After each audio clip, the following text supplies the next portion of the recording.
everyone out there. Recently, I went through a process of upgrading our home theater system, and I wanted to share with you some of the process that I went through in order to accomplish that. So for a little bit of background information, about 4 years ago, my family, we cut ties with the satellite company and decided to get our live TV and entertainment from over-the-air broadcast. This is something that is, of course, still available. You can get an antenna, whether it be a rooftop antenna or an indoor antenna, which is what I have. And you can pull the over-the-air broadcast, and you can watch it live on your TV. Well, we didn't want to just watch live TV. We also wanted to be able to have a DVR experience. So you want to be able to play and pause and rewind, through live TV, as well as record, TV for a season pass type experience. So in order to do that, you really need to have a hard drive in which to record the TV, and you need some sort of software in order to receive the signal, record the signal, and store it, for you at a later date to watch. You also need hardware to tune the signal that's coming over the antenna. So that's where a TV tuner card comes into play. So when I first did this, I started with the TiVo box because it's basically a computer, and it has a tuner card so that you can plug your antenna into that. It has excellent software for managing live TV streams, as well as scheduling season passes. You can play and pause, fast forward through live TV, rewind, all those good things. And the TiVo box also includes Netflix and Pandora and Hulu, so you have some online streaming capabilities available to you as well.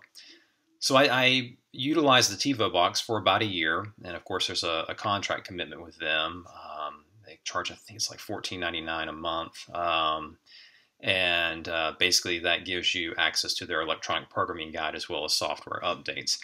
But still, when you're cutting the cord, it's a little hard to swallow a $15 a month fee, because you're starting to think, well, this is kind of like a subscription, and really all I feel like I'm getting for it is an electronic programming guide, because you're still paying for streaming Netflix, or for Hulu or whatever services you may still be tied to. So after about a year of the TiVo box, I decided to build a home theater PC, and built a computer. It has an Intel Core i3 dual-core processor running at 3.3 gigahertz. It has 8 gigs of RAM, a GeForce GT 430 graphics card from Nvidia with 1 gigabytes of dedicated video RAM. It's also a passively cooled card, so that it's actually a good feature for something that's going to be sitting up in your living room, so you don't have an extra fan cooling this piece of hardware. It also has a Hauppauge WinTV HVR 2250 TV tuner card that has 2 tuners on it, so you can be recording on one channel while you watch another channel, or you can be recording on 2 channels at the same time. It also has a 128 gigabyte hard drive, so that allowed for me to store some amount of TV shows, but then of course 128 gigabytes is not very large.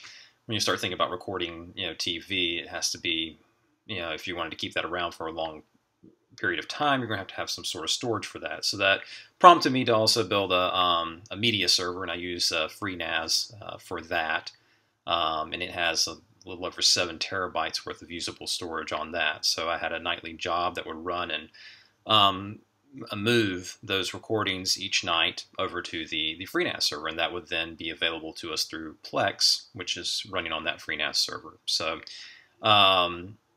been utilizing that system for about 3 years. About a year ago, maybe a little bit more, started kind of realizing, well, Microsoft's probably not wanting to keep Windows Media Center around for very much longer. You can kind of tell that the plugins stopped working with it. Microsoft really wasn't updating the Windows Media Center with new features. Also, recently they made a change to the electronic programming guide provider, which necessitated me going through and reconfiguring the tuners associated with the Windows Media Center software. And then just a couple of weeks ago, we went into the Netflix application that was there, and brought up a dialogue saying that after September 15th, Netflix was no longer going to be supported on Windows Media Center. And so I was like, oh, that's simply not cool, because Netflix, of course, like many households, our household utilizes Netflix quite a bit for streaming, TV series as well as movies, kid shows, what have you. So I started looking into what kind of alternatives are out there for what we might do to replace Windows Media Center. One of the things that was, I guess, difficult dealing with a home theater PC was that underneath the Windows Media Center interface, there is a desktop, there's a computer there, there's the operating system, and while I had I have a Logitech Harmony remote and had it all programmed so that when you clicked on the activity to watch TV, not only did it turn on the TV and the AV receiver and put everything in the correct inputs, it also would launch Windows Media Center. And so when everything came up, the family was looking at Windows Media Center and not the Windows desktop.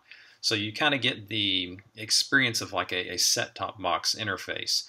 Well, sometimes things don't work out, and so then you would be looking at maybe the Windows desktop, or if things started getting faulty within Windows Media Center and you having to exit out, or other things that I had done as far as establishing plugins, if you will, to Windows Media Center. I created like links to like Nickelodeon, Nick Jr., Disney Jr. online.